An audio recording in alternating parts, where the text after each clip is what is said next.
സുഭാഷിതം അവതരിപ്പിക്കുന്നത് reverend father Varkey ആറ്റുപുറത്ത്. എല്ലാവർക്കും അത്ഭുതകരമായ അപാരമായ കഴിവുകളാണ് ദൈവം നൽകിയിരിക്കുന്നത്. കഴിവില്ലാത്തവരായി ആരുമില്ല. എനിക്ക് ഒരു കഴിവുമില്ല എന്ന് പറയുന്നവരിൽ പോലും അനവധി കഴിവുകളുണ്ട്. എല്ലാവരുടെയും കഴിവുകൾ ഒരുപോലെയല്ലെന്ന് മാത്രം. ഞാൻ കഴിവില്ലാത്തവനാണെന്ന് ചിന്തിക്കുന്നവൻ പോലും അവന് ലഭ്യമായ കഴിവുകൾ വർദ്ധിപ്പിച്ചാൽ വലിയ ഔന്നത്യത്തിലെത്താം. ഭിന്നശേഷിക്കാരായവർ അതിന് ഏറ്റവും വലിയ തെളിവുകളാണ്. എല്ലാവരിലുമുള്ള കഴിവുകൾ അവരിൽ ഇല്ലെങ്കിലും അവർക്ക് ലഭ്യമായ പരിമിതമായ കഴിവുകൾ വളർത്തി ഉന്നതങ്ങളിലെത്തിയ എത്രയോ ഭിന്നശേഷിക്കാരുണ്ട്. ദരിദ്രരായവർ എങ്ങനെ കോടീശ്വരന്മാരായി, അംഗവൈകല്യമുള്ളവർ എങ്ങനെ ലോക ചാമ്പ്യന്മാരായി, ജന്മന വിക്കരായവർ എങ്ങനെ ലോകപ്രശസ്ത പ്രഭാഷകരായി, ശാരീരിക വൈകല്യമുള്ളവർ എങ്ങനെ എവറസ്റ്റ് കൊടുമുടി കയറി. ഇതിനെല്ലാമുള്ള കഴിവ് അവർക്കുണ്ടായിരുന്നത് കൊണ്ടാണ്. അപ്പോൾ കഴിവില്ലാത്തതല്ല, കഴിവ് കണ്ടെത്തി വളർത്താത്തതാണ് നമ്മുടെ പ്രശ്നം. ദൈവം ഓരോരുത്തർക്കും കൊടുത്ത കഴിവുകളുടെ 10% പോലും ഉപയോഗിക്കാതെ പാഴാക്കി കളയുകയാണ്. ലോകത്തിലെ ഏറ്റവും വലിയ ബുദ്ധിമാനെന്ന് അറിയപ്പെടുന്ന ആൽബർട്ട് ഐൻസ്റ്റീൻ പോലും ദൈവം അദ്ദേഹത്തിന് നൽകിയ ബുദ്ധിയുടെ 20% പോലും ഉപയോഗിച്ചില്ലെന്നാണ് പറയുന്നത്. ഉപയോഗിക്കാത്ത കഴിവുകളുടെ വലിയൊരു ശേഖരമാണ് ശവക്കല്ലറകളിൽ അടക്കം ചെയ്തിരിക്കുന്നത്. ഓരോരുത്തരുടെയും കഴിവുകൾ വ്യത്യസ്തമാണ്. സമാന സിദ്ധികളുള്ളവർ ഉണ്ടാവുകയില്ല.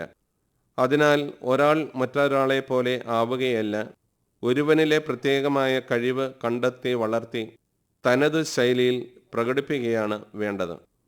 ഒരാൾക്കുള്ള കഴിവ് മറ്റൊരാൾക്ക് ഇല്ലാത്തതുകൊണ്ട് അയാളെ കഴിവില്ലാത്തവനായി മുദ്ര കുത്തേണ്ടതില്ല.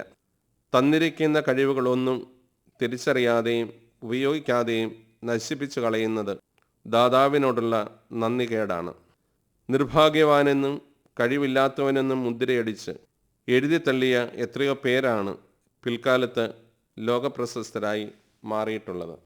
ആനയ്ക്ക് തൻ്റെ ശക്തിയും കസ്തൂരിമാന് തന്നിലുള്ള സുഗന്ധവും തിരിച്ചറിയാൻ കഴിയാത്തതുപോലെയാണ് മനുഷ്യൻ. അവന് തൻ്റെ ശക്തിയും കഴിവും അറിയാൻ കഴിയാതെ പോകുന്നു. പരുന്തിൻ കുഞ്ഞ് കോഴിക്കോട്ടിൽ വളർന്ന് കോഴിക്കുഞ്ഞായി ജീവിക്കുന്നത് പോലെയാണ് പലപ്പോഴും നമ്മൾ. ലോകപ്രശസ്ത ഇറ്റാലിയൻ ശില്പി മൈക്കിൾ ആഞ്ചലോ ഒരു ദിവസം പാറമടയിൽ ചെന്ന് വലിയൊരു കരിങ്കൽ കഷ്ണം എടുത്തുകൊണ്ട് പോയപ്പോൾ കണ്ടു നിന്നവർ ചോദിച്ചു, താങ്കൾ എന്തിന് ഇത് എടുത്തുകൊണ്ട് പോകുന്നു? അദ്ദേഹം മറുപടി പറഞ്ഞു, ഇതിൽ ഒരു മനോഹര ശില്പമുണ്ട്. അവർ കരിങ്കല്ലിൽ സൂക്ഷ്മതയോടെ നോക്കിയിട്ട് പരിഹാസത്തോടെ ചോദിച്ചു, ഇതിൽ ശില്പമോ? ഞങ്ങൾ ഇതിൽ ഒന്നും കാണുന്നില്ലല്ലോ. മൈക്കിൾ ആഞ്ചലോ രൂപരഹിതമായ ആ പാറക്കല്ലിൽ ദീർഘനാളുകൾ കുത്തുപണി ചെയ്ത് പിയാത്ത എന്ന ലോകപ്രശസ്ത മനോഹര ശില്പമുണ്ടാക്കി. ചാരുതയാർന്ന ഒരു ശില്പമായി തീരുന്നതിനുള്ള സാധ്യത ആ കരിങ്കൽ കഷ്ണത്തിനുണ്ടായിരുന്നു. ഇതുപോലെ ഏത് രൂപവും കൊത്തിയെടുക്കാൻ സാധിക്കുന്ന ഒരു മനോഹര ശില്പമാണ് നമ്മൾ. എന്നാൽ നമ്മിലെ ശില്പം പലപ്പോഴും പ്രാകൃത രൂപത്തിലും അസംസ്കൃത ഭാവത്തിലും നിലകൊള്ളുകയാണ്. മനുഷ്യൻ്റെ ശക്തി സീമാതീതമാണ്. എഡിസന്റെ വാക്കുകൾ ശ്രദ്ധേയമാണ്. നിങ്ങൾക്ക് പരിമിതികൾ ഒന്നുമില്ല, നിങ്ങൾ നിങ്ങൾക്ക് പരിധി കൽപ്പിക്കുന്നില്ല എങ്കിൽ. മഹാത്മാർ ഏറെയും നമ്മേക്കാൾ കഴിവുള്ളവരായിരുന്നു.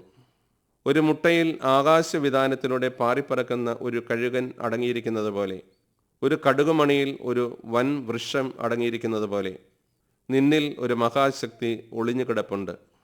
ചാരം മൂടിയ തീപ്പൊരി പോലെ, ക്ലാവ് പിടിച്ച സ്വർണം പോലെയാണ് നീ. ഈ ചാരം നീക്കിയാൽ തീപ്പൊരി കത്തി ജ്വലിക്കും, ക്ലാവ് മാറ്റിയാൽ സ്വർണം വെട്ടിത്തിളങ്ങും.